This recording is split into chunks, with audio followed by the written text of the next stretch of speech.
Have you ever thought about the hidden language that quite literally builds our world? It's this language of precision, and it's spoken in workshops, factories, and on construction sites everywhere.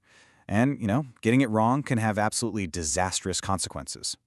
I mean, just imagine that for a second. What if one single simple mistake in something you said could lead to a total catastrophe? We're not talking about a negotiation or an argument, but in the physical world of actually making things. The stakes here, they're incredibly high. A small error isn't just some minor hiccup. It can mean wasted materials, which costs a ton of money. It can lead to expensive, sometimes irreplaceable, damage to machinery. Or, even worse, it could put people's safety at serious risk. So, how do we prevent this? Well, the solution is a shared language. The best way to think of it is like a verbal blueprint, a really specific, agreed-upon set of terms for every tool, every single measurement, and every calculation. It's the key, really, to making sure everyone is on the exact same page. To really get why this verbal blueprint is so critical, let's just take a look at the sheer scale of the challenge we're actually facing here. I mean, just look at this. The number is kind of mind-boggling. This is from just one supplier, a company called Grainger, and they list over 53,000 different tools. Can you imagine being in a busy workshop and yelling, "Hey, can you pass me that thingamajig?" It would be total chaos. You absolutely need precision. And that precision starts with the absolute basics, knowing the correct name for every single tool. This is, you could say, the very first building block of our verbal blueprint. So at its very core, what is a tool? It's an instrument designed for a specific task, right? Whether you're building something, fixing something, or manufacturing something new. And it's pretty simple. You can't get the right one if you can't ask for it by its proper name. And this right here perfectly illustrates the challenge we face in a globalized world. A screwdriver in English is a destornillador in Spanish. An adjustable wrench is a llave ajustable. If you don't have a common, agreed-upon language on the job site, you're just setting yourself up for failure. So, what does this look like when it's all working correctly? Well, when you have the right words, you get these beautifully clear, simple, and totally unambiguous instructions. Use the screwdriver to remove the screw. There is zero room for misinterpretation there. This is how work gets done safely and, of course, efficiently. Okay, so knowing the name of the tool is a huge first step, but it's really only half the battle. If you ask for a tape measure but you can't clearly communicate the length you need to measure, you're still stuck.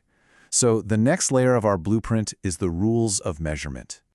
Measurement is simply the act of figuring out the size or amount of something. And accuracy here, it's not just a nice-to-have. No, it is absolutely essential. It's the very foundation of quality control. Without it, parts don't fit and machines just don't work. Period.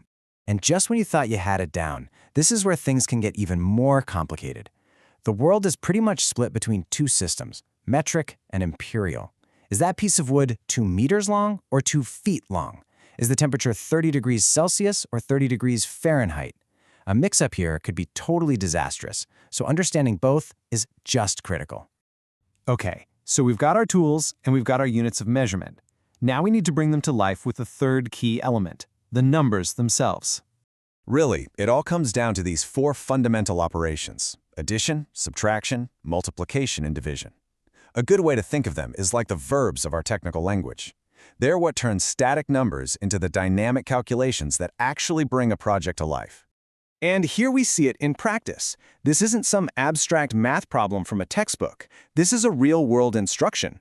It clearly states the what, the area, and the how by multiplying length by width. It's simple, it's precise, and it's universal. So now for the really cool part. Let's put all of these pieces together. We've got the tools, we've got the measurements, and we've got the numbers. Let's see how they combine to create a complete, totally actionable instruction. This is the payoff. I mean, look at how beautifully this all works. Use the caliper to measure the diameter. You've got the tool and the dimension. The plate is 20 centimeters long and 5 millimeters thick. Specific numbers and units. We need 3 screwdrivers, precise quantities, and tools. And a final measurement like 2.75 meters that leaves absolutely zero room for error. Every single one of these sentences is packed with precise information, leaving no room for any doubt. So what this all really means is that we're not just talking about some vocabulary list that you have to memorize. No, this is a complete system. It's a system designed from the ground up for safety, for maximum efficiency, and to allow people from all over the world to collaborate and build amazing things together. So, we've just explored the language that builds our physical world. But it kind of makes you wonder, doesn't it? What other invisible languages are out there, quietly and precisely shaping our lives every single day? You know, from the code that's running on your phone right now to the financial systems that are moving money around the globe, what other blueprints are just waiting to be understood?